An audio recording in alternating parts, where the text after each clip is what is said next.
Kwa majina naitwa Ali Mbwana. Mimi nafanya kazi kama Corporate Sales Officer katika kampuni hii ya Property International Limited. Ni kampuni ambayo imeexist kwa muda wa miaka takriban 11 na zaidi, na ni kampuni kongwe. Kampuni ambayo inafanya vitu vyake, inafanya kazi zake kwa kujiamini, kwa weledi na kwa umakini na kwa uaminifu mkubwa. Na ndio maana unaona leo hii nimeshika hii tuzo iliyo hapa mkononi. Hii tuzo ni ya Best Real Estate Exhibitors. Hii tuzo leo tumepokea katika maonyesho ya kibiashara ya 50. Si tuzo ya mara kwanza kupata. Ni tuzo ya mfululizo tangu maonyesho haya yameanza.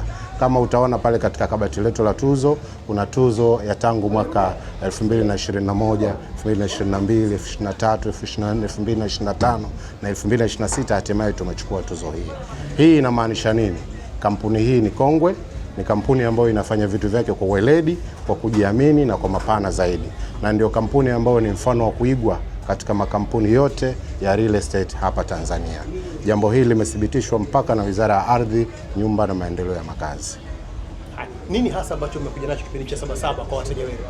Sabasaba hii ya mwaka 2026 tumekuja na miradi tofauti, lakini kubwa zaidi tumezindua miradi yetu mipya. Mradi wa kwanza kabisa ni mradi wa Mafia. Tumevuka, tumekwenda kisiwa cha Mafia, tumepeleka mradi mkubwa sana ambao una viwanja takriban 800 na vimeshaanza kuuzwa. Watu wamevigombania tangu tumeanza siku ya kwanza hapa ya maonesho tarehe 28 mwezi wa 6 mpaka leo hii tayari vimeshaondoka viwanja kama 30 vya mradi wa Mafia. Lakini kama hiyo haitoshi, kuna mradi mwingine kabisa wa viwanda. Kama tunavyofahamu kwamba Tanzania yetu ni Tanzania ya viwanda, tumeanzisha mradi mwingine wa viwanda kule Mlandizi, sehemu moja inaitwa Kikongo. Kuna maeneo mengi sana kule kwa ajili ya viwanda. Tunakaribisha wawekezaji wa ndani na nje ya nchi waje Property International wanunue maeneo kwa ajili ya viwanda, wawekeze ili kusapoti Tanzania yetu ya viwanda. Inawezekana Watanzania na wananchi walio wengi wanatuona sana tukiwa Sabasaba kila mwaka, lakini inawezekana kuna mtu anasema nitawapata wapi property hasa baada ya maonyesho ya Sabasaba. Sisi tunapatikana pale mtaa wa Shauri Moyo na Songea katika jengo la Mariam Tower, tupo ghorofa ya 8. Lakini pia pale ni makao makuu. Lakini pia kutokana na uweledi na uaminifu tuliokuwa nao, serikali hii ya Jamhuri ya Muungano wa Tanzania kupitia Wizara ya Ardhi, Nyumba na Maendeleo ya Makazi imetupa nafasi ndani ya jengo la Wizara ya Ardhi. Tumeweka ofisi yetu ndogo pale kuhakikisha tunawapa wananchi huduma ambao wanastahili katika masuala ya ardhi. Na kama hiyo haitoshi, viwanja hapa Property International si bei ghali, sio bei kubwa kwa watu wakaogopa kulingana na ukubwa wa jina. La hasha.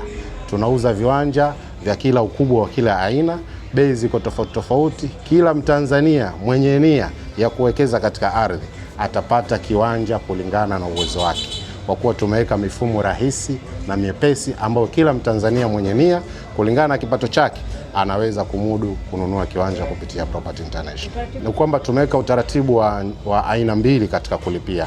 Tuna utaratibu wa kulipa kwa cash, kwa maana kwamba unaweza ukalipa kwa mkupuo ama ukalipa kwa awamu. Ukalipa kwanza malipo ya awali ambayo ni 20%, alafu ile 80% inayobaki ukalipa kidogo kidogo ndani ya miezi 5. Lakini pia inawezekana hiyo miezi 5 ikawa Mtanzania kutokana na kipato chake labda haimtoshi, anaona kwamba miezi 5 ni midogo. Tumeingia ubia na benki ya Zanzibar inaitwa PBZ. Hawa ni wabia wetu, washirika wetu, tunafanya nao kazi kwa karibu. Wapo kwa ajili ya kusupport wale wa Tanzania ambao wanahitaji kununua kiwanja lakini hawana uwezo wa kulipa kidogo kidogo ndani ya miezi 5. Kwa hiyo benki kama benki inakuwa inawakopesha, kisha mteja ama mwananchi anafanya marejesho kwa muda wa miaka 2 kidogo kidogo. Tofauti tu ni kwamba atalipa na faida kidogo ambayo ndio faida ya benki. Kwa hiyo tunawakaribisha, tunawahamasisha wasiogope, waje Property International kwa ajili ya utatuzi wa masuala yote ya ardhi.